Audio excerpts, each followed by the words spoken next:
Hello, first time? Not bad. Yum, sarap. Guys, for today's video ay magluluto tayo ng gulay na okoy or okoy na gulay.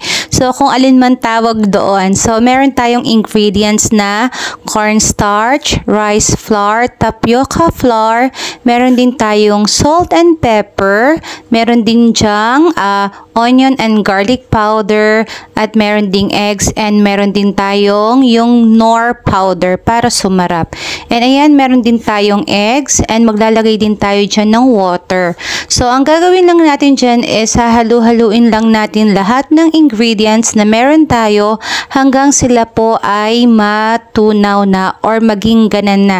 So, habang hinahalo natin at hindi pa natin na-achieve yung gusto talaga nating lapot, so continuous lang tayo or magdagdag pa tayo. Kung malabnaw pa, pwede po tayo maglagay ulit ng mga harina or kung ano man para maging perfect yung ating mixture. So, ayan, kung na-achieve niyo na po yung gusto nyong lapot ng mixture, pwede na po kayong maglagay ng mga gulay natin. So, ayan, nilagay ko na po yung mga gulay natin. So, meron tayong kalabasa. Ayan, super daming nilagay natin ng kalabasa. So, para maging healthy naman tayo for today's video. So, ayan, meron din tayong carrots. Sayang wala akong malunggay, pero next time, lalagyan natin ng malunggay. And ayan, meron din po tayong, anong tawag dito? Kamote. So, meron tayong white and purple kamote. Gusto ko rin sana siyang lagyan ng hipon na maliliit, pero wala naman po ako nakita sa palengke.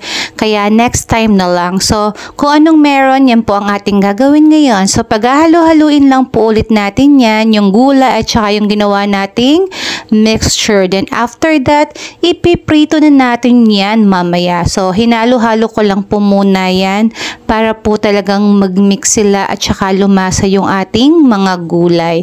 Ayan, halo-halo lang po tayo hanggang magsama-sama yung gulay at mixture natin. Ayan, so napakabagal ng aking video. So, halo-halo lang po, and ayan, lulutuin na natin siya sa mainit na mantika. Ayan. So, ang gusto nating ma-achieve dyan ay maging crispy at syempre, maluto hanggang loob yung ating okoy. So, ayan, patient lang tayo. And ayan, ito na ang ating okoy na gulay. So, meron tayong dalawang sausawan. Pwedeng sweet and chili sauce at pwede din pong suka. So, kung ano pong gusto nyo dyan. So, ayan, first time, perfect. Masarap siya. Ayan, tikman na natin. Actually, natikman ko na po siya habang nagluluto ako, pero super sarap, super crispy, panalo. So, mauulit itong pagluluto natin ng gulay na okoy. So, gulay na okoy. Okay. So, hanggang dito na lang. Thank you for watching. Bye! Happy tummy na naman ang person. Bye! Thank you. Bye!